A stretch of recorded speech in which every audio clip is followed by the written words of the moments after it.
बिनडोक राजकारणी आहेत उद्धव ठाकरे. जनमानसाची प्रतिमा मलिन झाल्यावरही आणि जनतेचा कल विरोधात गेल्यावरही दुरुस्त होत नाही. एखाद्या नेत्याकडून 13 खासदार 50 आमदार निघून जातात तरी त्यांना जाग येत नाही. त्यांचं नेतृत्व कोणालाही मान्य नाही. नेमका हा विषय काय आहे पाहूया. माननीय बाळासाहेब ठाकरे यांच्या जयंतीनिमित्त उद्धव ठाकरे यांनी केलेल्या भाषणामध्ये वेगवेगळे मुद्दे मांडले. त्यावेळी त्यांनी पंतप्रधान मोदीजी, अमित शहा आणि भाजपवरती टीका केली आहे. यावेळी महसूल मंत्री असणारे चंद्रशेखर बावनकुळे यांनी देखील त्यांना चांगलंच उत्तर दिलंय. काय बोललेत माध्यमाशी बोलताना बावनकुळे पाहूया.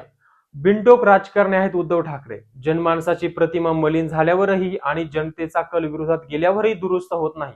एखाद्या नेत्याकडून 13 खासदार असतील, 50 आमदार निघून जाणं हे कितपत आहे योग्य? त्याचबरोबर त्यांना तेव्हा देखील जाग आली नाही. त्याचं नेतृत्व कोणालाही मान्य नाही.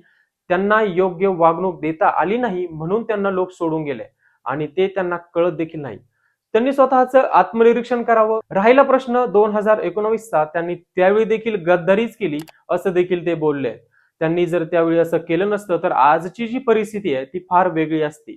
आता तरी देखील त्यांनी चांगला विरोधी पक्ष म्हणून काम करावं किंवा करता येईल. उद्धव ठाकरे हे निराश आहेत असं देखील त्यांनी बोललंय. आमच्यावरती टीका करून काहीही साध्य होणार नाही. या महाराष्ट्राची जनता उद्धव ठाकरे यांच्या बोलण्याला कंटाळली आहे. त्यांनी विकासाच्या काही गोष्टी कराव्यात जेणेकरून पक्षाला काहीतरी पाठबळ मिळेल. आणि राहिला प्रश्न आदित्य ठाकरेंचा, तर ते बालिश आहेत, त्यांना सरकारमधलं काही कळत नाही असं देखील माध्यमांसमोर बोलताना बावनकुळे म्हणाले.